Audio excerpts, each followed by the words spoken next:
আমার হাতে এটা দেখে আপনারা নিশ্চয়ই চিনতে পেরে গেছেন যে এটা কি। হ্যাঁ, ঠিক চিনতে পেরেছেন, এটা মিষ্টি কুমড়ো। তো হয়তো ভাবছেন যে এই মিষ্টি কুমড়ো দিয়ে কোনো একটি রান্না বা রসগোল্লা রেসিপি আজকে আপনাদের সাথে আমি শেয়ার করব। তো এই দুটোর মধ্যে কোনোটাই আজকে আমি শেয়ার করছি না। এই মিষ্টি কুমড়ো দিয়ে নতুন একটি রেসিপি শেয়ার করব। আপনারা দিচ্ছেন রন্ধন বিচিত্রা, আমি সঞ্জনা রহমান।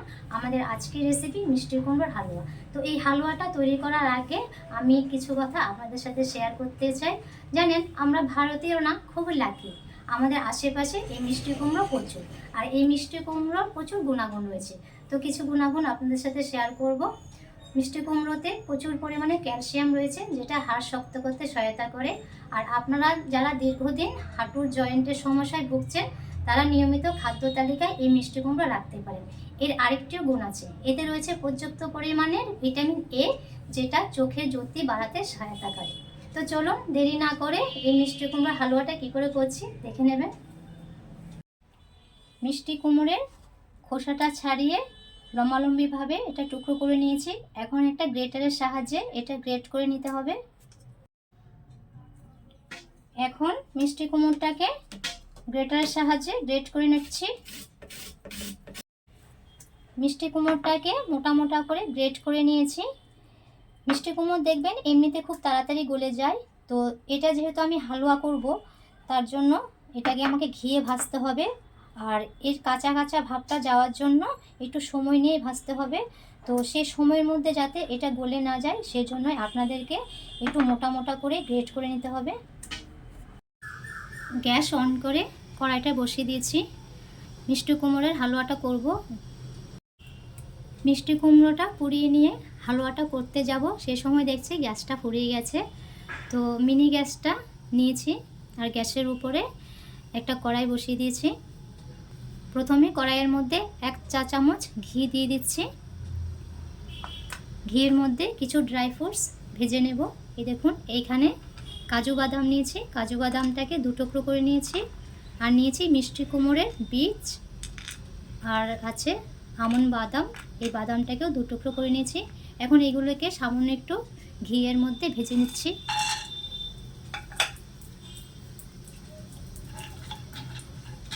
ড্রাই ফ্রুটসগুলো ভাজা হয়ে গেছে। এখন এগুলোকে একটা অন্য প্লেটে তুলে নিতে হবে। কোরানো মিষ্টি কুমড়োটাকে এখন ঘিয়ের মধ্যে ভেজে নেব। তো কড়াইয়ের মধ্যে 2 চামচের মতো ঘি দিয়ে দিচ্ছি। ঘিটা একটু বেশি দিলে হালুয়াটা খেতে ভালো লাগবে। তো এখানে 2 চামচের মতো দিলাম, আপনারা চাইলে 3 চামচও দিতে পারেন।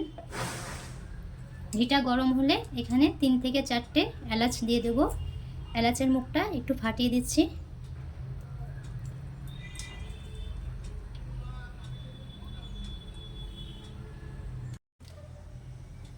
এলাচটা সামান্য একটু ভেজে নেব ঘিয়ের মধ্যে।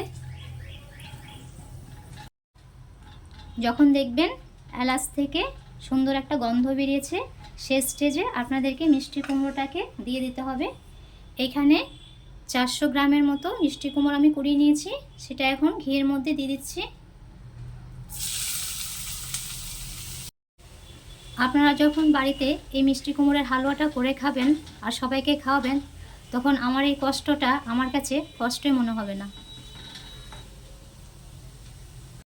এই সময় মিনি গ্যাসের ফ্লেমটাকে আপনারা লো টু মিডিয়াম রাখবেন। তো বড় গ্যাসের মতো তো এখানে লো টু মিডিয়ামটা করা যাচ্ছে না, তো একটু আইডিয়া করে একটু কমিয়ে নেবেন। আর মিনি গ্যাসের ফ্লেমটা খুব তাড়াতাড়ি বেড়ে যায়, আপনারা সেদিকে একটু লক্ষ্য রাখবেন। যারা মিনি গ্যাসে করবেন এই হালুয়াটা, আমি তাদের ক্ষেত্রে বলছি। মিষ্টি কুমড়োটা ভাজতে ভাজতে প্রায় 50% মতো ভাজা হয়ে গেছে।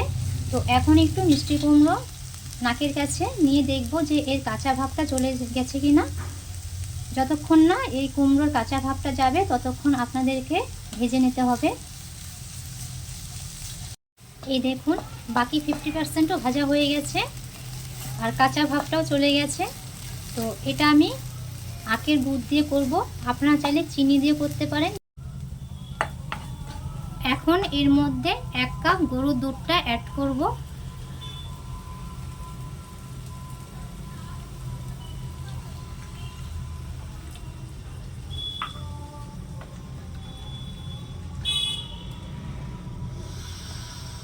গ্যাসের ফ্লেমটা একটু বাড়িয়ে দিলাম। দুধটা দেওয়ার পর সামান্য একটু নাড়াচাড়া করার পর এই দেখুন দুধটা অনেকটাই টেনে এসছে। তো এই স্টেজে আমি এখানে আখের গুড়টা ব্যবহার করব। আপনারা চাইলে এটা চিনি দিয়েও করতে পারেন, সেটা আমি আগেও আপনাদেরকে বলেছি।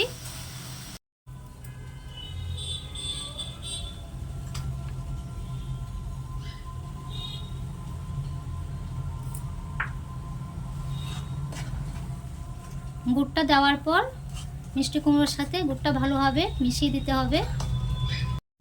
মিষ্টি কুমড়োর যে একটা হলুদ রং ছিল আখের গুড়টা দেওয়ার পর সেটা কিন্তু একদমই চেঞ্জ হয়ে গেছে, আর দেখতেও কতটা ভালো হয়েছে দেখুন। এই দেখুন হালুয়াটা তৈরি করা হয়ে গেছে। তো এখন গ্যাসটা বন্ধ করে দিচ্ছি।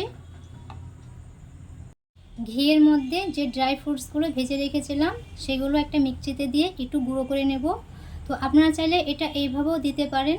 আমার মনে হচ্ছে এটা একটু গুঁড়ো করে দিলে হালুয়াটা অনেকটা টেস্ট হবে খেতে।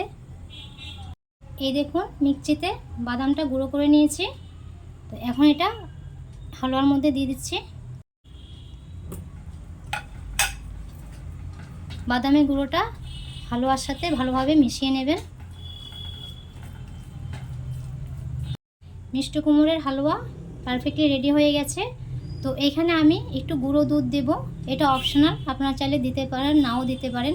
গুঁড়ো দুধটা দিলে একটা মাওয়া সৃষ্টি হয়, আর হালুয়াটা যখন আপনি খাবেন তো মুখের মধ্যে মাওয়াটা পড়বে, খেতে আর ভালো লাগবে। 2 চামচের মতো গুঁড়ো দুধটা দিয়ে দিচ্ছি।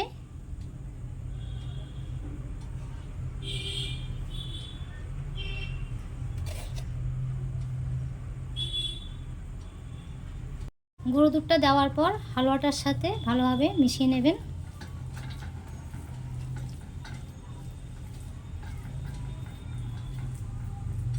আর মেশাবো না, দেখুন একটু সাদা সাদা ভাব আছে, তো দেখতেও ভালো লাগছে। আর মেশাবো না, একটু সাদা সাদা দেখা যাচ্ছে, হালুয়াটা দেখতেও ভালো লাগছে। মিষ্টি কুমড়োর এই হালুয়াটা আপনারা বাড়িতে একবার হলেও ট্রাই করবেন। আমার হাতে যে মিষ্টি কুমড়োটা দেখেছিলেন এটা সেই মিষ্টি কুমড়োর হালুয়া। দেখে বিশ্বাস হচ্ছে না বলুন? আমারও কিন্তু দেখে বিশ্বাস হচ্ছে না। দেখতে এতটাই সুন্দর হয়েছে আর খেতে যে কতটা ভালো লাগবে সেটা না খেলে বোঝা যাবে না। আর সেটা বোঝার জন্য চটজলদি বাড়িতে তৈরি করে ফেলুন, নিজে খান, সবাইকে খাওয়ান, আর খেতে কেমন হয়েছে কমেন্টে জানাবেন। আজ এই পর্যন্তই, দেখা হচ্ছে পরবর্তী একটা রেসিপিতে। সবাই ভালো থাকবেন, চিরসবুজ থাকবেন।